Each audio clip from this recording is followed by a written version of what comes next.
What's up everybody and welcome back. So we have another disaster. I got up one morning, looked at the tank, and my heart dropped when I saw the water level. And when I walked over to the tank, I realized the carpet was soaked. Right away, I started trying to find the leak. Then I realized it wasn't a leak. When I looked from the side of the tank, I saw the hose that goes to the input for my FX6 canister filter, but not the output. The hose had come loose and had sprayed dozens and dozens and dozens of gallons of water everywhere. At least it looked like no more water was still spilling out.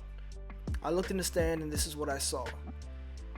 It was a mess and I knew right away I was going to have to take down the tank. It was going to have to be drained down, fish taken out, and moved. The carpet was going to have to be peeled back to let everything dry and then professionally cleaned.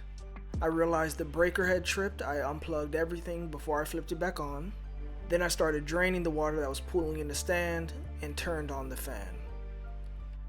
Once I had all the water I could drain out of the stand, I set up another little fan in there just to dry out the wood faster.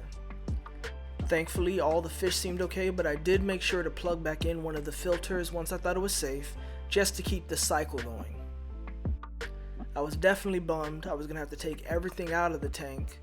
The floating plants were actually doing well this time around. The fish all seemed happy and the plants were growing.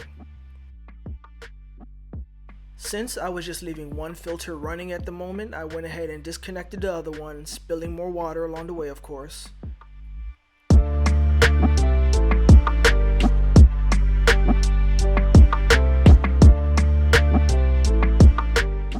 Before I started actually taking out all the plants, fish, and hardscape, I took a little while just to enjoy looking at all the fish and how they were doing.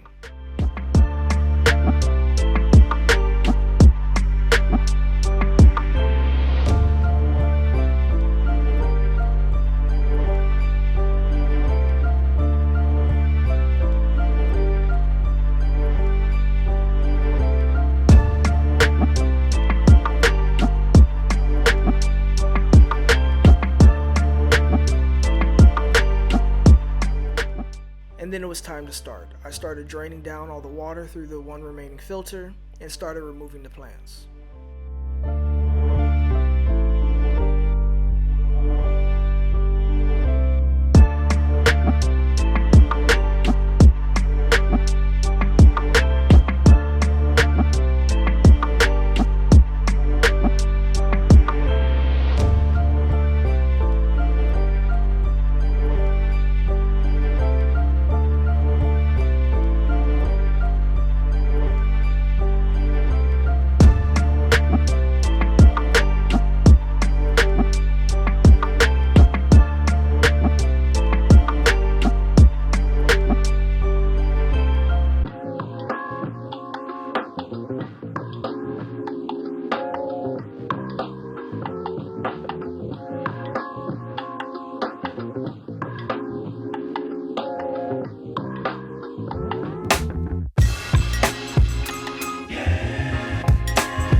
The wood was going to have to come out as well.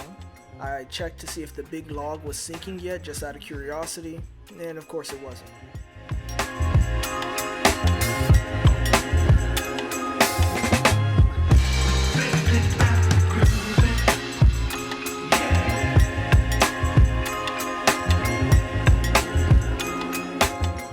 When I started removing small rocks from the aquarium, I noticed this. Let me know if these look like eggs that never hatched to you. I was also wondering what fish they may be from, if they were eggs.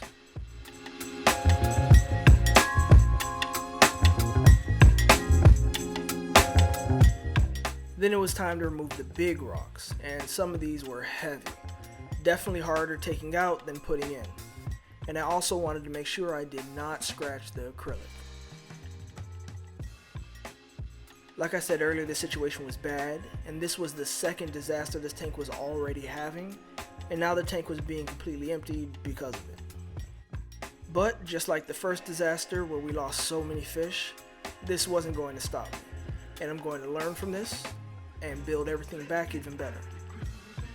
I'm going to use everything I've learned from the short time the tank was running to improve, and I'm excited to see what that's going to look like. I already have ideas, and I hope you all are excited to see them too. But anyway, once I was finally done removing all the rocks, all the plants, and all the fish from the tank, I was able to get it pushed away from the wall, which was not an easy task. The tank is very heavy, but then I had to get parts of the carpet peeled back to make sure everything could actually dry properly. Then I had a company come out and professionally clean the carpet, and I was left at the same place I was at the very beginning of this series, with a clear tank and endless possibilities. And the rebuild starts in the very next video. If you want to see what happens next, go ahead and drop a comment, like, and subscribe. I appreciate all the support, and I'll see you all next time.